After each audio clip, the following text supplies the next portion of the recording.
Artificer is back! In this newest Eberron UA, we got a revised Artificer, as well as the Printer subclass. In the next video, I'll talk about the 28 feats that are in here. They're pretty crazy. For this video, it's everything Artificer. Well, just the revised stuff and the brand new stuff. If you want to see the previous 2024 Artificer where I go over literally every feature, link in the description. You don't have to watch it, but you know, you can if you want to. Welcome to Pack Tactics, where we only use paper, and PDF files aren't allowed. Artificer main features first. Tinker's Magic at level 1 is better now, as it gives you an extra cantrip and the items last until you finish a long rest. But still, you could just buy the useful items and just take them with you. I know this is kind of a ribbon feature, but the old 2014 version was quite good. For example, you could create an item that could shed light through the darkness spell. I really like the old 2014 version. Anyways, here's something more interesting. Replicate magic item at level 2. I liked how it worked last time, but I did complain that you couldn't use your items as a spellcasting focus. They revised that, allowing wands and weapons to be used as a spellcasting focus instead of artisan's tools. I think this should be changed to arcane foci or weapons, because right now you can't use a staff. But you can use a wand, and it's like, what?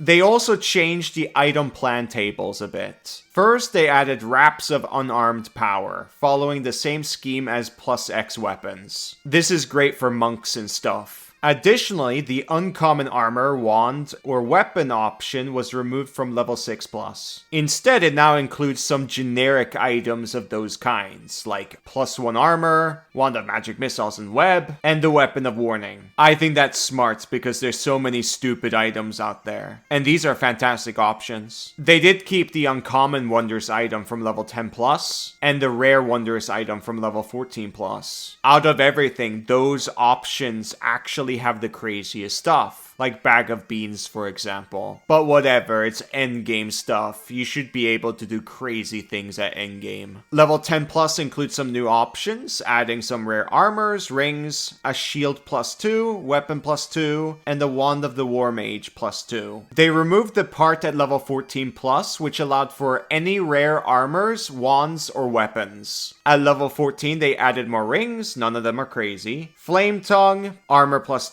and the arrow catching shield. And finally, many Artificer items that used to be infusions have now become available to lower levels. Some big changes are repeating shots going from level 6 to level 2, and both Mind Sharpener and the Spell Refueling Ring going from level 10+ to level 6+. I think that's pretty good. There are some new items here. I think the biggest ones to talk about are the Manifold Tool. It's a common wondrous item, which completely solves the tool proficiency optimization for the purposes of downtime. And then you have the Returning Weapon, which is just an improved +1 weapon for those using thrown weapons. So overall, in general, I think this is a pretty big nerf, but some of the best options are still here, and others can now be taken earlier. So it's not all bad. I like this more than the previous UA. At level 6, Magic Item Tinker was buffed a bit, allowing you to recharge magic items. I think many effects of magic items are better than first level spells. For example, Pipes of Haunting. So this is definitely nice. The spell storing item at level 11 was shadow nerfed. It wasn't listed in the changelog at all. Now you can no longer spam something like Revivify, as spells that consume a material component are no longer available. That also means you can't use it to create infinite amount of homunculus servants by having them repeatedly create their own servants. Last UA, people were freaking out about it, but I didn't think it was a big deal because I knew they would patch this. It was clearly an error. I am so happy they're keeping this feature. I am so excited to play this Artificer. This feature kicks so much ass. And finally, the Capstone. It now allows you to delete more than just one replicated magic item, giving you 20 times the number of magic items you destroy in hit points. That's quite a lot of items to be safe though, so I hope they buff the the HP per item. I still don't like the magical guidance compared to increasing your saving throw bonus akin to a paladin's aura. This capstone is still not a proper capstone in my opinion. The base class is pretty close to what I actually want it to be. It still needs some changes here and there, but it's like, right now it's like little nitbits. So I'm very happy. Before we move on to the new subclass, I want to talk about the Kobold and Gator dice. It's us! We want to play more games, so we've been abusing Simulacrum to make tons of copies of ourselves. We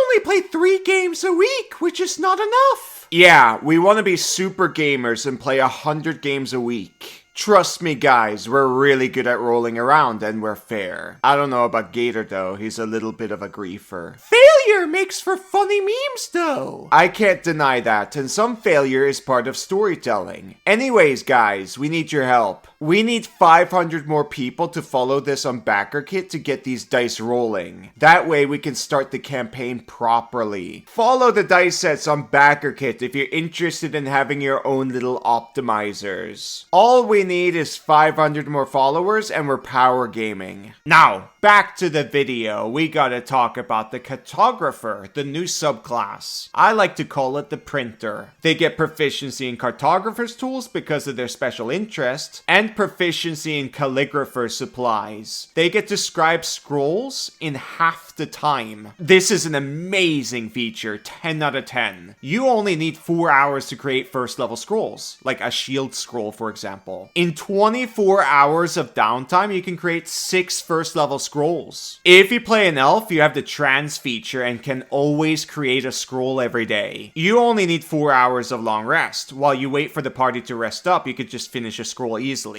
When they wake up, you've finished a scroll. I'm telling you right now, this is their best feature. This is why you play them. You are literally printing first level and second level scrolls like crazy. I love this feature. What a very good start. As for their spell list, it's okay. The highlights here is Healing Word, Locate Object, and Teleportation Circle. Healing Word scrolls are going to be fantastic to print. The main problem with this list is it lacks firepower, but it's not a terrible list. In addition, they get Adventurer's Atlas, which gives a +1 intelligence modifier number of creatures a magic map, which gives those that carry one of them +1d4 to initiative. That's pretty strong, and allows you to know exactly where the other holders are, which is convenient, and finally allows you to target them with effects regardless of sight. This is a pretty good feature, I really like it. But there's more, there's another 3rd level feature. Yeah, you get 4 3rd level features. The last one is Scouting Gadgets, which allows for infinite short range teleports. This is pretty useful as a disengage that costs movement instead of an action. And there's some utility to it too. 10-foot teleportation that's spammable. You can look through a keyhole of a locked door and teleport in. That was like the first thing that came to mind, and it's free. In addition, the feature allows you to cast Fairy Fire a few times for free. It's not a bad spell, but they could probably do with giving you a different spell in their spell list, because you're unlikely to cast it this much, especially at higher levels. At level 5, you can use your bonus action, an intelligence modifier number of times per day, to teleport up to 60 foot per long rest. Instead, you can do it for free by teleporting to a map holder, but that destroys their map.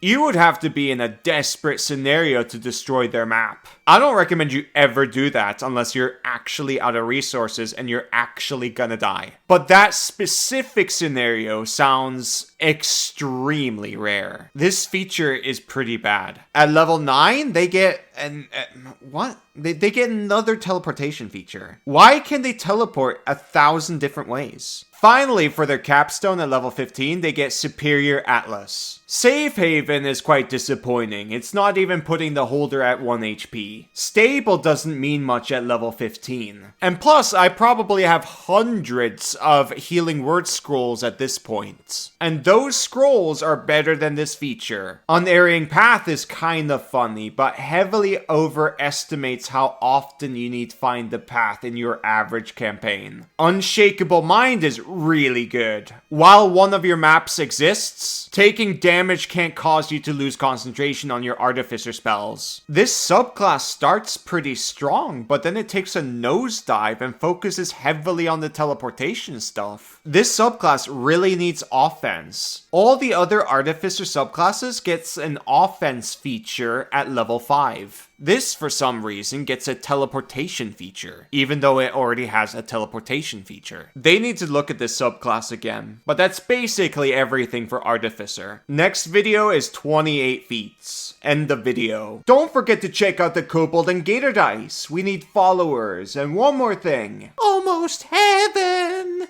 West Virginia!